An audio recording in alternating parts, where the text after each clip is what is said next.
O despertar da consciência. Bem-vindos ao nosso encontro de hoje. Falaremos sobre o despertar da consciência. Muitos se perguntam onde e como tem início o trabalho gnóstico. Entendemos que o mestre Samael deixou isso bem claro. O início se dá pelo despertar da consciência. A gnose nos ensina que há 3 fatores fundamentais para o despertar da consciência: morrer, nascer, sacrificar-se pela humanidade. De todos os 3 fatores, o mais urgente a ser praticado é o primeiro. Por alguma razão, ele é o primeiro. Portanto, o que vem a ser morrer em si mesmo?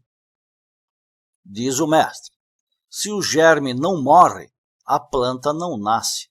Para uma planta nascer, é preciso que sua semente morra. Então, devemos assentar o seguinte axioma: se o ego humano não morrer, o homem espiritual não nascerá. O ego não é o homem. O homem é sua alma, é sua consciência, que é a parte de alma que traz dentro de si ao nascer, mas que com o tempo é aprisionada por sua mente ego-personalidade. Não devemos confundir a mente com a consciência, nem devemos confundir a consciência com a personalidade. Consciência é uma atividade ou uma função exercida pela parte de alma que temos, ou ainda temos. Quando a gnose fala que é preciso despertar a consciência, está dizendo que temos que pôr em ação essa pequena parte, que praticamente está atrofiada por falta de uso em nossas vidas. Devemos nos perguntar, então, por que somos tão inconscientes de nós mesmos? Por diversos motivos e razões. Um aspecto a ser considerado é o fato de nossa educação não valorizar nem educar nossa consciência. Desde muito pequenos, recebemos uma educação exclusivamente voltada ao exterior, uma educação puramente intelectual. Se quisermos despertar a consciência, devemos voltar no tempo, voltar à infância, e a partir dali, educar ou reeducar essa pequena parte de alma que temos em nós. A consciência é essa pequena parte de alma que temos dentro de nós. E qual a consequência mais visível de sermos inconscientes? Como podemos saber que estamos adormecidos ou temos as faculdades de nossa alma adormecidas? Ensina a gnose claramente que a falta de iluminação é o que caracteriza nosso adormecimento ou nossa inconsciência. Somos intelectualmente fortes, mas animicamente fracos. Somos quase 100% ego e personalidade, e quase 0% de alma. O trabalho inicial dentro da gnose consiste exatamente em sair da inconsciência e alcançar a consciência. Consiste em deixar de ser adormecido e se tornar desperto. Como fazer isso? Em tese, é bem simples, mas na prática é bem mais trabalhoso. Primeiro que tudo, temos que nos dar conta da mecanicidade de nossa vida, de nossos pensamentos, sentimentos, de nossos atos.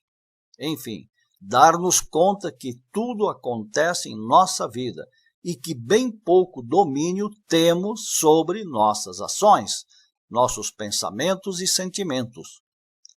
E como fazemos isso? Pela autoobservação, como tratamos num encontro anterior. Sem que passemos a nos autoobservar e a nos autoanalisar, não temos como sair da atual situação. Perceber que dormimos, perceber que somos autênticos robôs, entes mecânicos, autômatos, pode parecer chocante e muitas pessoas não irão aceitar esse fato. Porém, isso é uma crua realidade e só se dá conta dessa realidade aquele que efetivamente passa a se estudar, a se analisar e a se auto-observar. Só mediante um bom trabalho de auto-observação é que nos daremos conta da existência do ego ou dos egos em nossa mente. Dentro de cada ego existe um átomo de consciência. Esse átomo é o que dá vida a esse ego. Portanto, o trabalho a ser feito consiste em liberar as partes de alma ou de consciência que temos e mantemos aprisionadas em nossos egos. Eliminar o ego e liberar a consciência é possível, mediante um dedicado e minucioso trabalho sobre si. Esse trabalho começa pela autoobservação. Quem se autoobserva descobre coisas bem horríveis dentro de si. Descobre, por exemplo, que tem preguiça, gula, ira, raiva, inveja, orgulho, soberba, vaidade, amor próprio, autoconsideração, autoimportância, autoimagem e etc. Muito bem.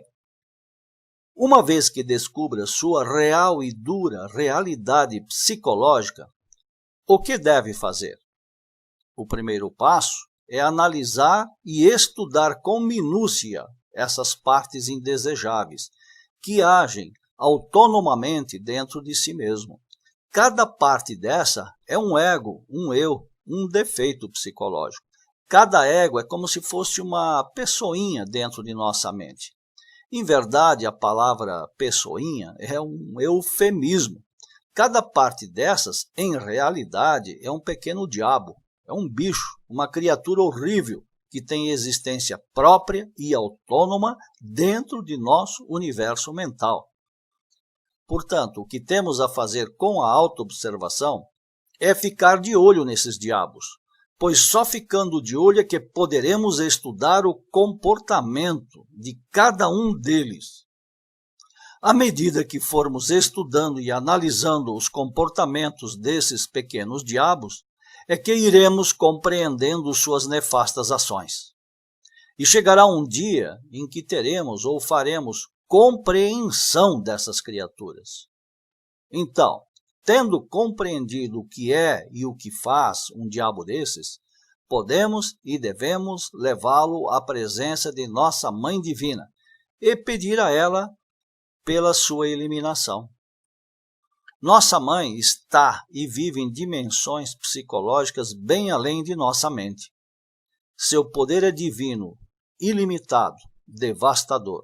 Só ela tem poder para pulverizar ou vaporizar cada pequeno diabo que levamos em nossa mente, sob a condição de prévia compreensão.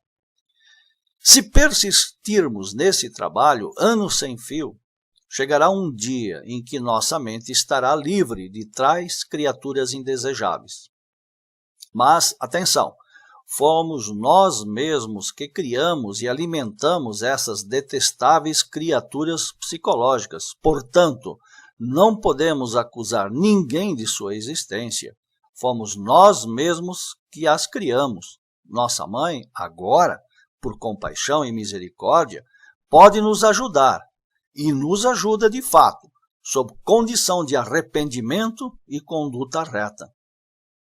Então, despertar consciência é possível, mas é preciso que realizemos um trabalho de cunho psicológico, aqui e agora, diariamente, a cada momento. Não é possível despertar a consciência sem a eliminação de nossos defeitos. Cada defeito nosso leva consigo um átomo de nossa alma. Com a eliminação de um defeito, liberamos um certo percentual de nossa alma ou de nossa consciência. E à medida que nosso trabalho psicológico for avançando, nossa consciência também irá se expandindo ou irá despertando. Esse trabalho precisa ser metódico, didático, permanente. Não podemos levar esse trabalho aos trancos e barrancos. Isso não resolve o problema psicológico nosso, que é a condição de vivermos adormecidos, de estarmos endiabrados. A gnose ensina que devemos despertar totalmente. Isso quer dizer também que devemos compreender nossos defeitos em todos os níveis mentais. Temos 49 níveis mentais. Evidentemente, não iremos compreender nossos defeitos de forma imediata nos 49 níveis mentais. Um defeito psicológico é conformado por vários egos. Um defeito pode existir ou estar presente até mesmo nos 49 níveis mentais. Mas nem todos os egos existem nos 49 níveis da mente. Portanto, o avanço se dá passo a passo, progressivamente. Os impacientes fracassam. Nesse trabalho, é preciso ser paciente e persistente, pois a compreensão também se dá aos poucos. É normal o estudante, no começo, se apavorar com a quantidade de defeitos que encontra dentro de si. E aí surge aquela impressão de que não dará conta de fazer o trabalho. Mas, se tiver metodologia, didática, ordem, disciplina, persistência, trabalhará em parceria com sua Divina Mãe, e ela, aos poucos, irá eliminando seus defeitos. Esse trabalho de autoobservação, identificação, análise ou estudo e compreensão dos defeitos psicológicos é o que em gnose denominamos de primeiro fator de revolução de consciência. Esse primeiro fator é a base de todo o trabalho. Precisamos enfatizar bastante para que o estudante se dê conta. Despertar a consciência é a base, é o fundamento de todo o trabalho gnóstico. Muitos se lançam à prática da alquimia, outros a sair em astral, outros ainda a desenvolver poderes. Porém, se me permitirem, se aceitarem o aviso ou o conselho de alguém que já quebrou a cabeça no passado para resolver esse desafio, fazemos coro com aquilo que o Mestre nos deixou em seus livros. A base de tudo é o despertar da consciência. Não se desperta a consciência sem morrer em si mesmo. Ainda que alguns pudessem vivenciar momentaneamente a liberação da consciência, ao terminar o êxtase, voltaria ao corpo e à mente. Isso não é morrer. Isso é a experimentação do vazio iluminador. Mas não quer dizer que já construiu em si o vazio da mente. Em resumo, meus caros, se quisermos despertar, temos que correr atrás, entender a natureza do trabalho sobre si, aprender o básico, praticar o que vai aprendendo e melhorar o comportamento a cada novo dia. Se despertarmos em nós, desde o começo, isso que chamamos de amor ao trabalho, certamente facilitará em muito toda a nossa ação nesse sentido. Ninguém é obrigado a eliminar os defeitos. Ninguém é obrigado a se tornar um iniciado. Todo esse trabalho é voluntário. Portanto, sentir alegria enquanto trabalha é o melhor conselho que podemos dar. Orar e trabalhar. Trabalhar e orar. Assim faziam os antigos místicos cristãos. Aqui de Curitiba temos uma pergunta, né? Como saber se despertamos a consciência ou se fantasiamos a este respeito? Bem, a questão esta é deveras interessante. Por quê? Porque para nós sabermos se estamos despertos ou fantasiando, nós temos que obrigatoriamente estar despertos. E como é que a gente se mantém desperto? Como é que nós conseguimos estar acordado, por assim dizer, né? Existe a única maneira que é estar consciente de nós mesmos. Em outras palavras, é não estarmos esquecidos de nós mesmos. Porque é impossível alguém sonhar se está presente em si mesmo, ou seja, se não está ausente de si mesmo. Porque o princípio básico do manejo ou do manuseio da consciência onde estiver nossa atenção, ali estará a nossa consciência. Então, se nós estivermos sempre presentes em nós mesmos, ou seja, não nos esquecermos de nós mesmos em momento algum, não há como fantasiar. E se nós estivermos permanentemente atentos a nós mesmos, significa que não há como fantasiar, porque a atenção estará presente aqui e agora em nós mesmos e não fora de nós. Esse é o princípio básico. Então, uma coisa anula a outra ou impossibilita a outra. Ou estamos conscientes de nós, ou estamos ausentes de nós mesmos, né? Viajando por aí em alguma fantasia. Por isso que o exercício da autorrecordação, do não esquecimento de si mesmo, da autoobservação, formam a base da disciplina do despertar da consciência. Outra pergunta que nos chega lá do interior de São Paulo, de Sorocaba, nos coloca a seguinte questão. Por que, sem nossa compreensão, a Mãe Divina não consegue destruir um defeito? Em verdade, meu amigo, não é que ela não consiga eliminar ou destruir um defeito. Ela tem poder para eliminar qualquer defeito, por maior que seja. Porém, se ela fizesse isso, nós não faríamos consciência de nossos próprios erros. Então, sem que nós façamos, primeiramente, nossa parte, que é identificar, estudar um defeito, analisar e até que nos dê a compreensão disso, ela não elimina. Mas, por este motivo e não por outro motivo, não há nenhum impedimento. E quando nós começamos efetivamente a trabalhar sobre nós, muitas vezes ela elimina quantidade de defeitos menores sem que a gente se dê conta. Se alguém se exercitou bastante na autoobservação e aprofundou bastante a penetração, o poder de penetração da própria consciência, ele vai identificar isso pela memória de certos acontecimentos, de um passado distante até, e que não mais existem, não mais se expressam. Por que que não existe ou por que não se expressam? Porque foram eliminados. É simples assim.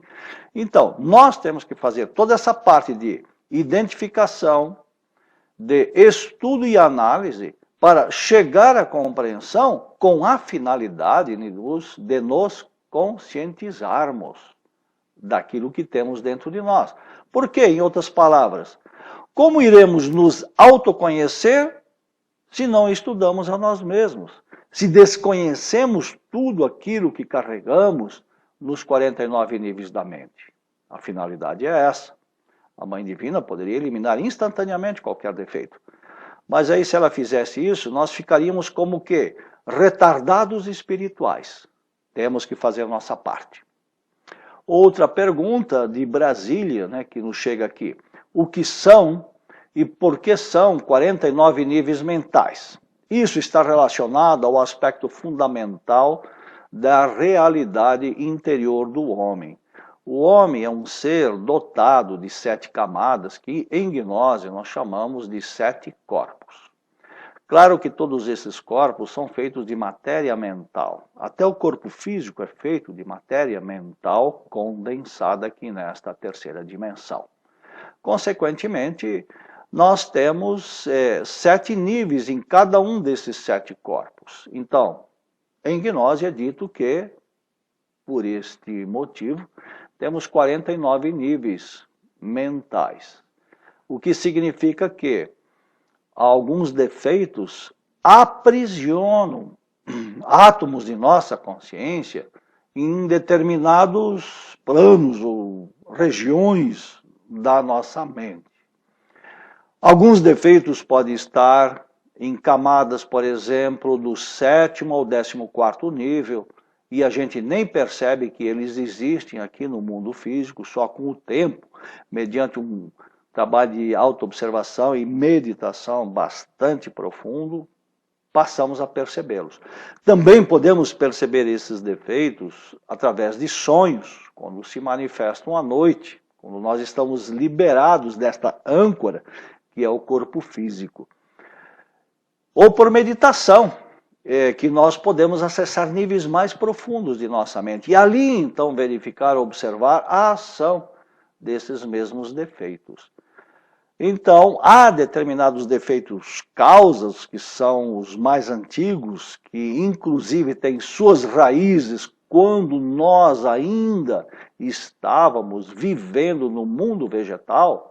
Esses sim, estão profundamente enterrados. E só com o tempo que conseguiremos acessá-los de maneira consciente. Nós temos que começar pelo nível do que acontece aqui e agora, ou seja, no dia a dia da nossa vida. Por isso que é importante, durante as horas de consciência e de vigília, não nos esquecermos de nós mesmos, para poder, então, estarmos atentos ao que acontece dentro e fora de nós. E é esse exercício que gradativamente irá nos levar ao processo do despertar, que é também um processo de autoconhecimento, que avança progressivamente aos níveis mais profundos de nossa mente ou de nossa consciência. Outra pergunta que nos é colocada aqui, que vem de Fortaleza, lá do Ceará. Quando não se consegue mais perceber os egos agindo, é consequência de uma má autoobservação? Não, meu amigo, pelo contrário. A pergunta que talvez você devesse fazer a si mesmo é: como vou saber se um defeito existe ou se ele deixou de existir? A resposta é muito simples, é porque você vê, você percebe. Se você troca de roupa, usa uma roupa nova, todo mundo vê que você está de roupa nova, inclusive você frente a um espelho. Então, se as pessoas te veem com uma roupa nova, é porque a velha está em algum lugar. E pelo teu trabalho de autoobservação, você saberá onde está um determinado personagem que vive na sua mente. Pode ser que ele, por algum tempo, ele não se expresse no mundo físico, mas ele pode se expressar durante a noite em sonhos, que são níveis mais profundos de subconsciência, e você verá. Então, significa que essa parte mais superficial já foi cortada, já foi pulverizada, já foi eliminada. Então, alegre-se por isso. Não fique preocupado em será que ele desapareceu, será que sumiu, o que aconteceu com ele. Não, você tem que fazer simplesmente o seu trabalho. Confiar em sua divina mãe, porque ela vai e fica trabalhando em cima dos defeitos à medida que você for compreendendo, à medida que você for trabalhando sobre si, à medida que você for crescendo em virtudes e negando-se em defeitos, ou seja, morrendo em si mesmo, de momento a momento, porque você desenvolve essa capacidade, porque se auto-observa, você está atento ao que acontece dentro e fora de você a cada momento, se você não esquecer de si mesmo a cada momento. Esse é o princípio geral de funcionamento do trabalho. E nós sintetizamos todo esse processo dizendo da seguinte forma: faça a sua parte e confie. A Mãe Divina fará a parte dela e você nem se dará conta disso. Um dia qualquer, você olhará para si e verá que tudo mudou internamente. Progressivamente, gradativamente, didaticamente, as coisas vão ocorrendo no seu universo psicológico interior. É assim. Simples. Não devemos nos complicar com nossa própria mente. Uma outra pergunta que nos é colocada aqui, de Curitiba, que diz o seguinte: por que é tão difícil alguém despertar a consciência? Porque não trabalha sobre si, porque não se lembra de si, porque não tem a disciplina de trabalhar ou de praticar. Se alguém efetivamente não se determina a fazer alguma coisa, é claro que não vai despertar. É a mesma coisa que alguém que promete a si mesmo que vai fazer ginástica, que vai fazer determinados exercícios físicos, ou que vai aprender alguma técnica nova, mas nunca vai à escola, nunca vai à academia, nunca vai correr, nunca vai treinar. É claro que uma coisa anula a outra. Se você efetivamente se dedicar a algo, você conquista, você consegue. Agora, se você faz as coisas de qualquer jeito, não vai conseguir nada, porque a vida é assim. Se você trabalha, você ganha algo, recebe algo. Aqui em nosso mundo, numa cultura capitalista, você trabalha e recebe um salário no final do mês. Você aluga ou vende o seu trabalho para alguém que necessita do seu trabalho. Agora, quando nós trabalhamos esotericamente sobre si, nesse sentido de despertar a consciência, é a mesma coisa. Se você não trabalha, ou trabalha mal, realiza tarefas de qualquer jeito, faz um trabalho mal feito, o que você vai receber em troca? Porque a proporcionalidade te retribui aquilo que você merece. Se você não trabalhou, não recebe nada. Então, no meio gnóstico, né, a gente tem percebido que o estudantado, que os estudantes gnósticos, efetivamente, poucos se dedicam ao trabalho sobre si mesmo. Até parece que isso não é importante, até parece que isso não é sério, ou que pode ser levado de qualquer jeito. Posso afirmar com toda segurança, se não houver um trabalho efetivo sobre si, desta forma como estamos falando aqui, de maneira muito simples, nada vai acontecer. E você vai chegar ao fim da sua jornada, da sua existência, e não terá feito nada. Mas aí será tarde demais para lamentar. Então, é aproveitar a cada dia novo para fazer o trabalho do dia. Não precisamos nos estressar querendo fazer coisas que nossa fantasia, ou que alguém querendo nos colocar assim, sem um bom motivo. É trabalhar sobre si, simplesmente. Uma outra questão, que também nos é colocada desde Brasília, diz o seguinte: então, tudo o que pensamos que fazemos, na verdade, algo faz por nós de forma mecânica e não decidimos nada? Bom, a palavra mecânica é o seu entendimento sobre isso. O pensar que fazemos é algo que você está dizendo de si próprio. Se é assim, então efetivamente não há trabalho. Nós aqui estamos falando de trabalho concreto. Ou você faz esse trabalho, ou você está fantasiando, está delirando. E se a sua mãe divina é um robô mecânico, essa é a sua concepção de mãe divina. Não é o que a gnose ensina. E, inclusive, nós estamos elaborando uns encontros específicos só para falar da presença, da ação, da realidade e do poder da Mãe Divina em nossa existência e durante o trabalho esotérico. A gnose é a única escola que ensina o tremendo valor, a tremenda realidade da Mãe Divina para aquele que quer efetivamente voltar à casa do Pai. Ninguém retorna à casa do Pai se não for com a ajuda da sua mãe. Agora, o que está havendo aqui, se eu entendi bem a sua colocação, é uma concepção equivocada ou talvez limitada dessa força. Nós estamos falando do poder feminino de Deus, real e vivo dentro de você, que te deu a vida, que é a própria vida, que fez o teu corpo, que juntou as células, que vigiou o desenvolvimento do seu próprio corpo, da sua própria alma, porque nós somos filhos espirituais de Deus, então nós somos filhos de uma mãe divina, falando como alma. Então nada disso é ou pode ser mecânico. As coisas se dão por mérito.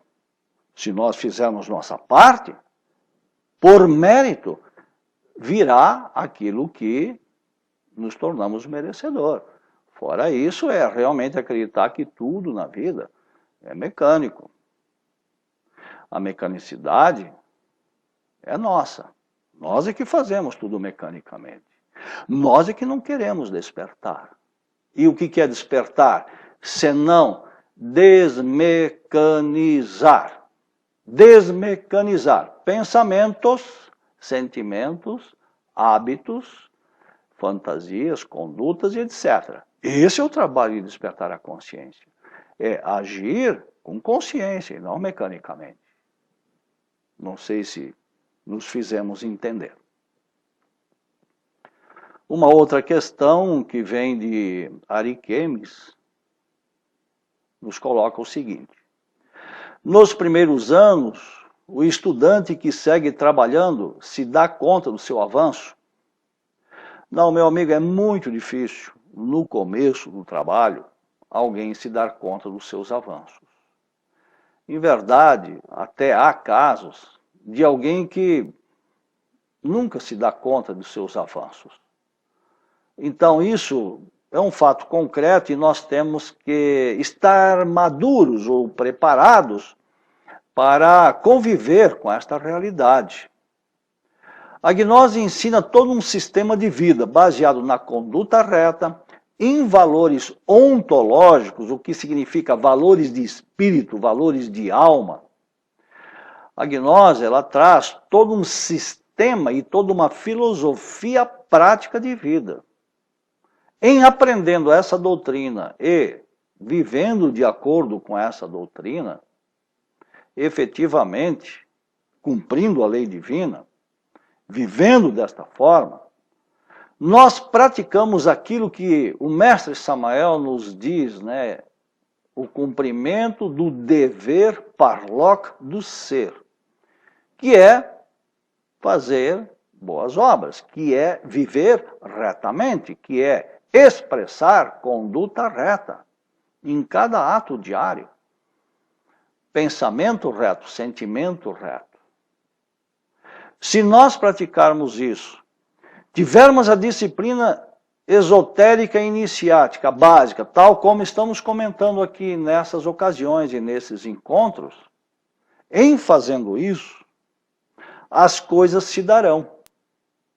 Aí é uma questão realmente de fé. Nós não queremos uma fé cega, ou uma fé sem resultados. Você precisa fazer a sua parte. Como é que você faz? Praticando, vivendo. E pode ser que você não veja no início os grandes resultados, porque não verá mesmo. Mas começará a perceber os resultados. E nós recebemos cartas e e-mails praticamente todos os dias, com testemunhos, com depoimentos, de pessoas que começaram a praticar e efetivamente alcançaram resultados e os deixou muito animados. Então, é importante que se pratique, não se abandone essa disciplina, porque com o tempo as coisas se darão. E despertar a consciência é um ato muito simples e natural, tão natural que a gente nem percebe que está avançando em consciência. Um dia qualquer, você se olhará e saberá, e se dará conta, né? Estou desperto. Uma outra pergunta que nos chega lá de Feira de Santana, na Bahia, que nos pede para comentar mais sobre nossa consciência estar engarrafada nos egos. Bom, na próxima semana, no próximo encontro, nós abordaremos exatamente as causas deste adormecimento. Também, mais adiante, em outro momento, em dando prosseguimento a esses encontros, nós abordaremos especificamente a questão dos egos. Nós vamos detalhar, assim como estamos tratando de fazer agora com a consciência, nós faremos um pouco mais adiante sobre a questão essa dos egos, né? Então, como é que nossa consciência é aprisionada? Exatamente porque nós nos esquecemos de nós mesmos. Nós deixamos de estar atentos nos primeiros anos de vida. É natural estarmos atentos a tudo que acontece à nossa volta. Mas à medida que vamos nos exteriorizando, À medida que vamos perdendo essa comunicação, ou seja, esse estado de atenção para dentro de nós e vamos sendo atraídos mais e mais para os fenômenos externos, então todas essas coisas vão como que fechando, são uma nuvem escura que impede nossa consciência de agir. Isso uma resposta rápida, um comentário rápido para você se situar dentro da questão que você nos coloca, mas vamos detalhar muito mais essa questão. No momento, saiba apenas que a consciência, nos primeiros anos de cada uma de nossas vidas, ela é como que ocultada, a gente diz também aprisionada, a gente também diz engarrafada pela personalidade, que é o invólucro egóico nosso, de egos, que se fortalece especialmente dos 7 aos 14 anos, e depois ganha muito mais força dos 14 aos 21 anos, até como um modo de sobrevida aqui, de sobrevivência mesmo, pelo fato mesmo de estarmos vivos, termos um corpo, estarmos neste mundo, pela educação, pelo exemplo, por N fatores. É assim que nós vamos perdendo consciência. De Brasília, uma pergunta que nos chega, né? Coloca a seguinte questão: a imaginação criadora é o oposto da fantasia? E qual é a função primordial da imaginação criadora para o ganho da consciência? Bem, minha amiga, a imaginação criadora efetivamente, né, é o oposto da fantasia. A imaginação criadora é um ato deliberado seu em que você, estando ciente de você mesma, com os olhos internos, com a mente sob domínio, você navega por este lago, pelas águas deste lago mental, pelas realidades que estão em sua mente. Então esse é um ato de consciência, porque você tem o controle. Agora, a fantasia, a mente projeta muita fantasia. Então, o princípio de você trabalhar com a imaginação, e a expressão que você está utilizando é imaginação criadora, então, se é algo que você cria, é diferente da fantasia. A fantasia surge por si própria, segue um curso próprio. Você normalmente nem se dá conta disso. Em trabalhando com a autoobservação, a autopercepção e o não esquecimento de si mesmo, você imediatamente, quando começar um processo de fantasia, que é feito pela própria mente, a revelia da sua vontade, então isso é uma fantasia.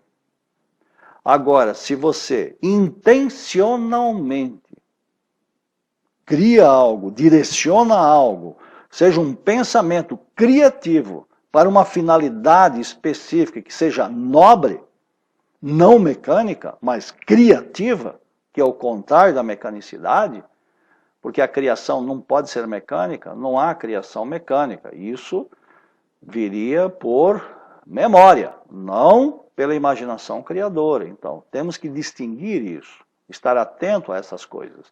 Da onde vem? Por que vem? Quem criou? Quem está no comando da mente nesse momento? É a sua atenção? Ou é algo que surgiu independente da sua atenção ou a parte da sua atenção? Com esses elementos básicos, você começará a perceber então o que é imaginação criadora, que são imagens em ação, porque você a está criando, gerando isso, até talvez por um processo inspirador mais oculto, que vem ser a própria consciência, mas nem sempre isso é visível, perceptível num primeiro momento.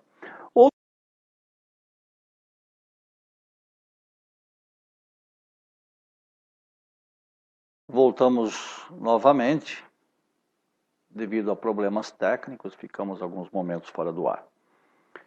De Fortaleza vem uma questão da seguinte forma: não esquecer-se de si mesmo é estar no aqui e agora. Qual é a atitude mental de estar no aqui e agora? Seria a mente em branco? Não esquecer de si mesmo, efetivamente, é a única maneira de estar no aqui e agora, porque se você está ausente de si mesmo, não está aqui e agora. Por definição, é assim. Ou nós estamos ancorados em nós mesmos, ou estamos flutuando feito um balão que se desprendeu do nosso dedo, da nossa mão. A mente desgarra muito facilmente. Então, não se trata de mente em branco, até pelo contrário. Se a mente desgarra, se o pensamento desgarra, é porque ela não está em branco. É porque ela está realmente agitada e está solta. Então, mente liberta não é a mente fantasiante ou fantasiosa, que se desgarra. A mente liberta é aquela mente que está atenta. Toda pessoa, todo aquele que medita e tem consciência, está atento a si mesmo, o estado dele é de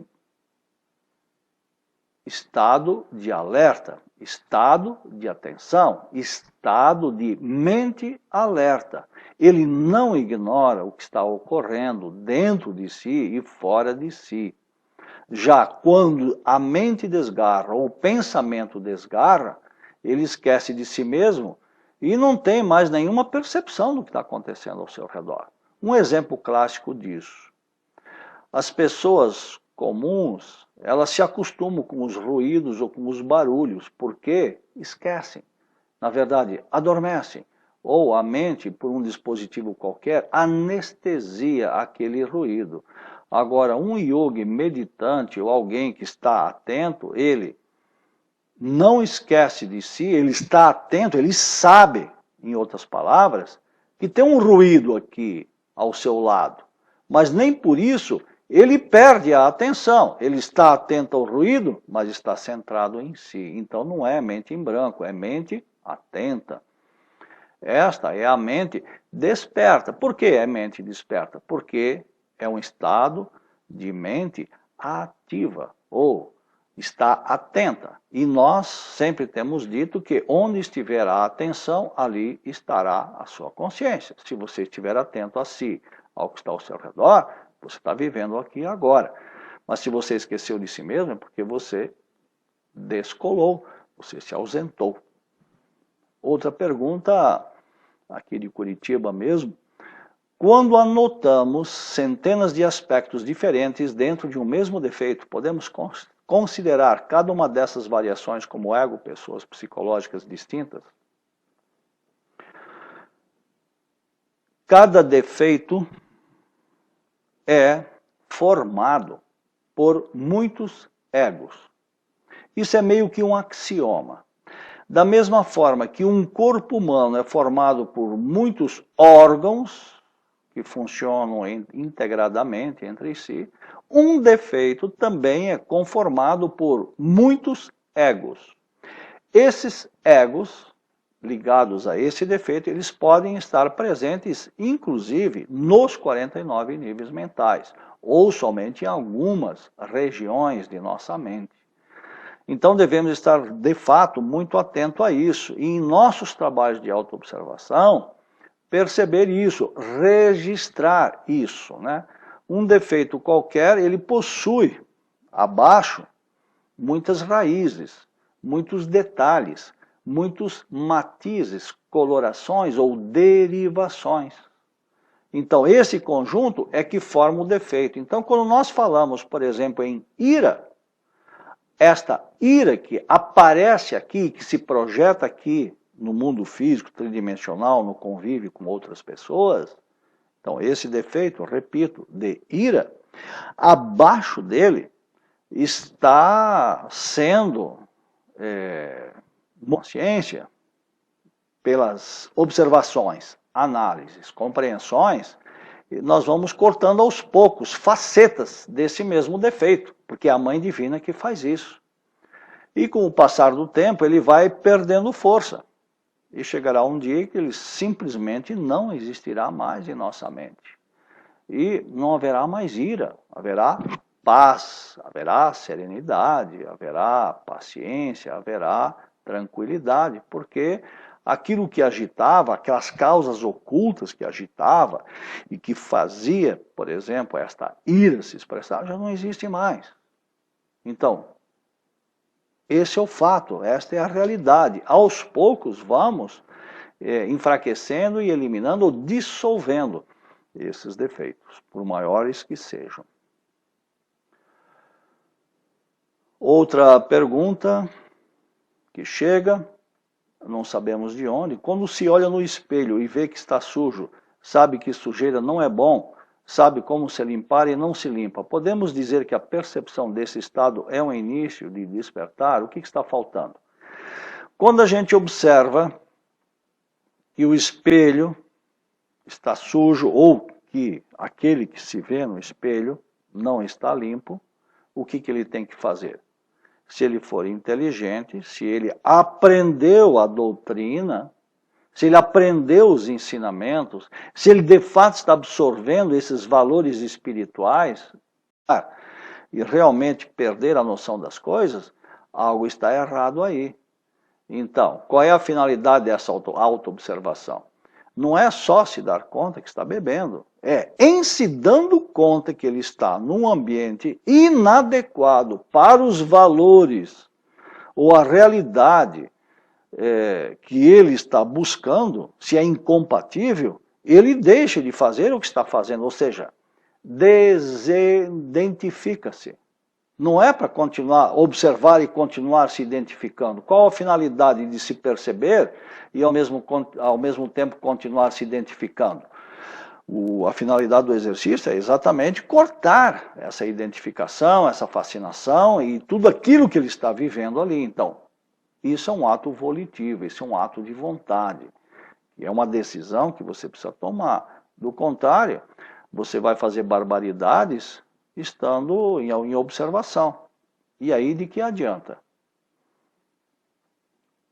Outra questão que nos vem de São Paulo, né? Como nos fortalecer animicamente e como liberar os átomos de consciência presos nos egos. Bom, fazendo tudo isso, né? O fortalecimento da alma se dá pela liberação dos átomos de consciência que estão aprisionados, animando cada um dos nossos egos, como nós chamamos em gnose, né? Então, quem é que libera o átomo? A compreensão equivale a, digamos assim, abrir uma garrafa. Se nossos átomos estão engarrafados em nossos egos, quando, fazendo estudo e análise, percebemos, nos damos conta, em havendo essa compreensão, esse se dar conta, esse despertar, então isso equivale a destapar a garrafa. Então, a Mãe Divina, ela intervém quebrando esta garrafa, quebrando este recipiente. Se ela agir antes de nós termos compreensão, ela quebraria uma garrafa com consciência dentro, um átomo de consciência dentro, o que significa que ela lançaria ao abismo, ou à fundição, ao derretimento, à pulverização, a nossa própria consciência. Então, por isso que nós temos que fazer a nossa parte, que é compreender. Porque em liberando esse átomo de consciência, fica o cadáver, no caso o ego. E esse ego, então, é incinerado, é dissolvido, né, no crisol, na forja de fundição do universo. E tudo isso, então, é feito de maneira consciente, isso é todo um trabalho consciente, real, claro, real para a consciência, para a alma, não é real para os nossos 5 sentidos. E isso quem executa é a nossa Mãe Divina. Então, daí esta necessidade de reconciliarmos-nos com o feminino, com o aspecto feminino de Deus, com o eterno feminino. E o fortalecimento anímico, como disse, se dá pela liberação desses átomos aprisionados. Uma coisa leva a outra. Outra pergunta, que nos vem de Rondônia, diz o seguinte: lembrar de um sonho é uma conduta, em uma conduta reta, podemos entender como ajuda de nossa Mãe Divina? Sim. Quando em sonhos nos lembramos dessas coisas, nós estamos sendo ajudados, porque o mundo da mente, o mundo dos sonhos, o mundo das fantasias, tudo isso é o mundo da mente. Quando à noite nosso corpo repousa ou dorme na cama e nós saímos do corpo com nossos egos, com nossa personalidade e com aqueles átomos de consciência dentro desses egos, percorrendo diferentes regiões dimensionais ou espaciais e trazemos lembrança disso, ali temos um princípio para trabalhar. Aí temos informações, temos elementos bastante concretos da nossa realidade mental que nos é dado, e aí não importa muito saber quem é que nos dá isso, se é nossa mãe, se é algum mestre da loja branca, se é um instrutor nosso que nós temos nos mundos internos, e cada um tem o seu instrutor, desde que ele busque isso, é claro, que nos auxilia em todo esse trabalho. Então, nunca estamos sozinhos. Se há algo no universo, uma realidade cósmica, é essa. Nunca estamos sozinhos. Sempre estamos acompanhados. Podemos estar bem acompanhados ou podemos estar mal acompanhados, dependendo da nossa escolha. De Brasília, uma pergunta. A bondade é algo intrínseco ao ganho da consciência? Bem, minha amiga, efetivamente, a bondade é uma virtude. Se você sempre, em qualquer circunstância, agir bondosamente, você estará fortalecendo a bondade, que é uma característica do espírito, da consciência ou da alma. E é então por isso que nós enfatizamos sempre a questão da conduta reta e da expressão das virtudes. Porque agir retamente, ter conduta reta, é expressar virtudes e não permitir que os defeitos se expressem, ganhem força, ajam ou atuem. O propósito da conduta reta, como instrumento prático de despertar a consciência, em complemento ao não esquecimento de si mesmo, é exatamente esse. Porque podemos, no momento mesmo de qualquer ação, escolher. Ou vamos expressar uma virtude, ou vamos expressar um defeito. Vamos fortalecer a virtude, vamos fortalecer o defeito. Vamos dar oportunidade da nossa alma servir ou dos nossos diabos internos desservirem. Isso é uma decisão muito pessoal que só é possível tomar se estivermos atentos. É essa integração que sempre propomos e defendemos como ideia. Conduta reta, não esquecimento de si mesmo, autoobservação, porque esse conjunto nos permite praticar exatamente essa questão que você muito bem coloca aqui. Uma outra pergunta que nos vem de São Paulo, né? É dito que as pessoas não despertam porque não sabem a finalidade da vida. Qual é a finalidade da vida? A finalidade da vida é despertar a consciência. De Diadema, São Paulo, uma pergunta. Podemos despertar a consciência inconscientemente? Pode-se descobrir o que está acontecendo e dar continuidade? Bom, não há como despertar consciência inconscientemente, porque a consciência é um ato de consciência. Se você fala em termos de inconsciência, você está falando do ego. O ego não quer despertar, porque o ego sabe que os diabos internos, os nossos demônios internos, sabem que o dia que a gente começar a despertar, eles estão condenados à extinção. Então, não há como despertar inconscientemente.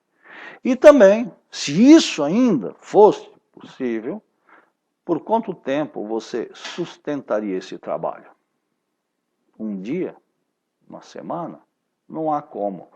Se tem algo que o diabo, os demônios, os bichos internos não querem, é que nós despertemos. Porque a partir do momento que a gente desperta e se envolve, se dedica a esse trabalho, a essa disciplina, eles estão condenados à extinção e farão de tudo para que nós interrompamos esse trabalho, ou seja, não demos continuidade. E é isso que acontece com 99% das pessoas. Para dar apenas um número figurado, dizendo que efetivamente o trabalho é para poucos, porque poucos são aqueles que conseguem sustentar uma disciplina como essa. Não há privilégio em despertar a consciência. Desperta aquele que quer e se tornar merecedor, porque está trabalhando seriamente, com dedicação a isso. Os mestres, a Mãe Divina, não ajuda aqueles que não trabalham sobre si. Isso é um fato.